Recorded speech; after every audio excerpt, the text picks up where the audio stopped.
Something is happening in the Philippines that most people haven't noticed yet. Every week, thousands of foreigners quietly pack their bags, buy a one-way ticket, and leave behind everything they built. Their careers, their apartments, their countries. They are not running from something. They are running towards something that most of the world has completely forgotten how to offer. And when you understand what it is, you will wonder why everyone isn't doing it. Start with a number. In 2023, the Philippines recorded over 82,000 foreign nationals who registered as long-term residents, a figure that has been climbing steadily for nearly a decade, according to the Bureau of Immigration of the Philippines.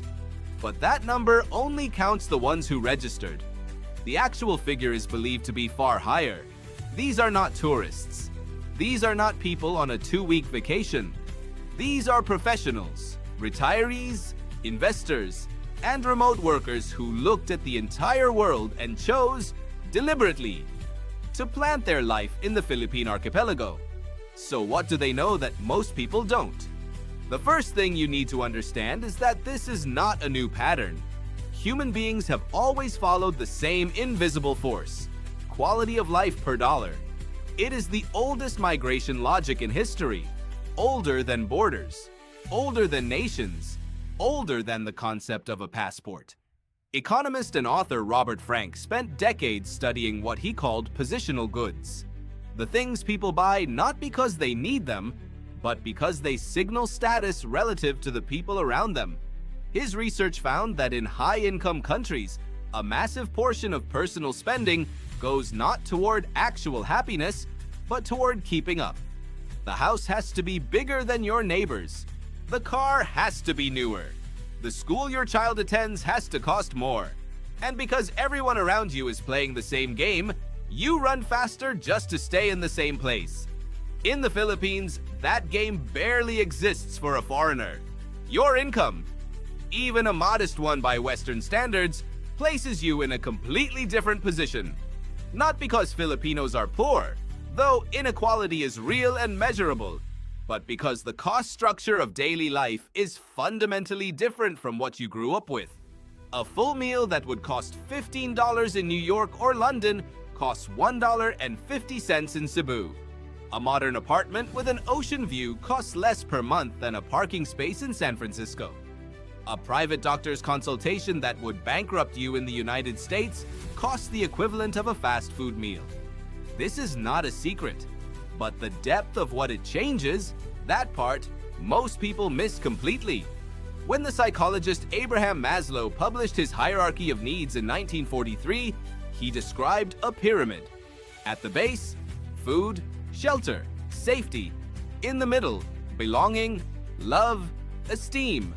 At the top, self-actualization, the full expression of who you are, the life you were actually meant to live. The problem is that in most expensive cities in the modern world, millions of people are spending every ounce of their energy on the base. Every waking hour goes toward rent, debt, commuting, surviving. There is nothing left. The pyramid never gets climbed. In the Philippines, many foreigners describe something surprising within the first year. The pyramid shifts, the base becomes manageable, and suddenly there is room. Actual breathing room in your day, in your mind, in your bank account, to climb towards something that actually matters to you. That is why they come. Not just for the beaches, though the beaches are real and stunning in a way that photographs fail to capture. Not just for the sunshine, though the sun shines more than 300 days a year in most regions. They come because something fundamental about their relationship with time changes. You start cooking again. You start sleeping 8 hours. You start learning a language, picking up an instrument, building a business you always said you would start when you finally had the time. And for the first time in years, you have the time. But there is a second reason, and it is less obvious than the first. The Philippines has one of the highest English proficiency rates in all of Asia. According to the EF English Proficiency Index, the Philippines consistently ranks among the top non-native English-speaking countries in the world. sitting comfortably above most of Europe and far above its neighbors in Southeast Asia. This is not a minor convenience, it is a structural advantage that changes everything about daily life for someone who speaks English. In most of Southeast Asia, communication is a constant low-level friction. Navigating a hospital appointment, signing a lease, hiring someone to help with your business, understanding a government form, these things require translation layers, cultural intermediaries, and months of grinding adaptation. In the Philippines, you walk into a hospital and the doctor speaks to you in fluent, warm, clearly articulated English. Your landlord texts you in English. The bank teller is not just functional, they are personable, patient, and often genuinely happy to help you. This is not an accident of history. It is the direct inheritance of over a century of education, shaped partly by American colonial influence, yes, but more deeply by a Filipino culture that has always placed enormous value on education, communication, and human connection. And that brings you to the third reason, which might be the most important one of all. Researchers in social psychology have spent decades studying what they call social warmth, the degree to which a society makes strangers feel welcomed, included, and seen. In a landmark body of research, psychologists Julian Holt-Lunstad at Brigham Young University found that loneliness and social isolation have become the fastest growing health crises in the developed world. More adults in the United States, United Kingdom, and Japan report feeling chronically lonely than at any measured point in recorded history. The health consequences are severe, equivalent, according to Holt-Lunstad's analysis, to smoking 15 cigarettes per day, and more dangerous to long-term health than obesity. The Philippines is one of the most socially warm countries on the planet. Filipinos have a concept called bayanihan, the spirit of communal unity, of people coming together without being asked. It is not a slogan printed on a government brochure. It is a lived behavior embedded in everyday life. When a stranger moves into a neighborhood, neighbors bring food. When someone is struggling, the community organizes around them. When you walk into a room as a foreigner, you are not treated with suspicion or indifference or the particular invisible coldness of a city that has seen too many people come and go. You are treated with curiosity, warmth, and often a kind of genuine delight that you have arrived. For someone who has spent years feeling invisible in a crowded apartment block in a wealthy city, that feeling of being seen, included, welcomed, is not a small thing. For many, it is the thing they did not know they were missing. Now, none of this means the Philippines is paradise. It is not. Traffic in Metro Manila is among the worst in the world, ranked consistently in the top 5 most congested cities by TomTom's annual Global Traffic Index.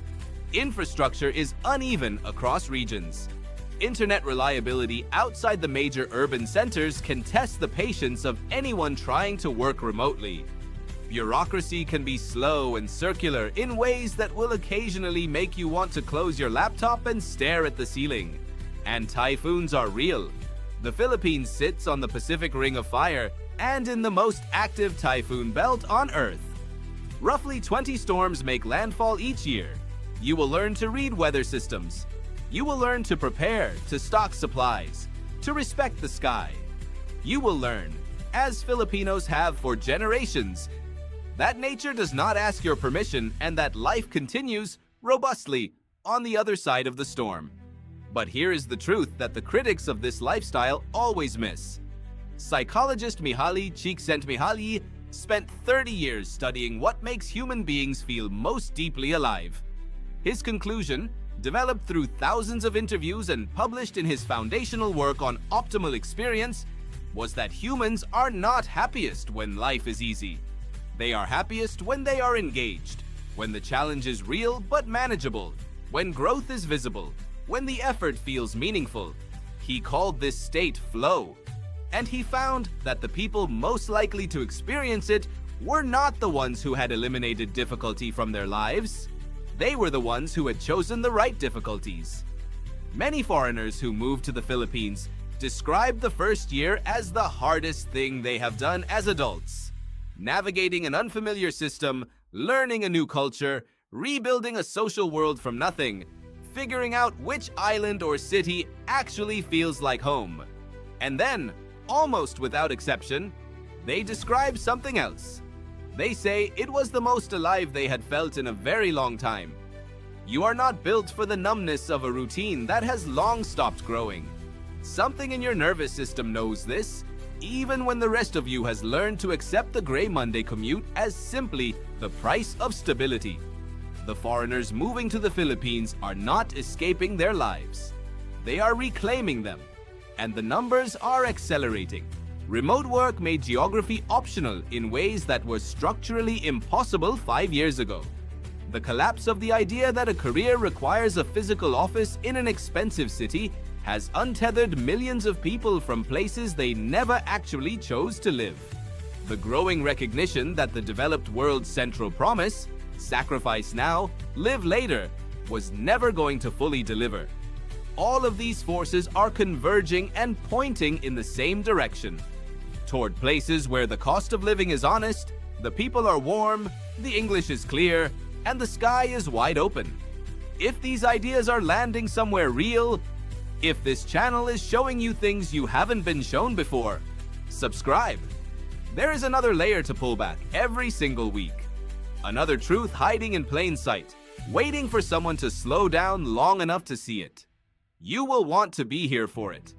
The Philippines is not a perfect country. No country is.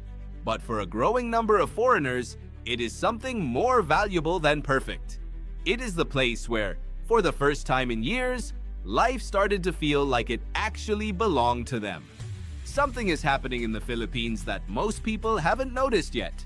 And now, quietly, without announcement, you are one of the people who has.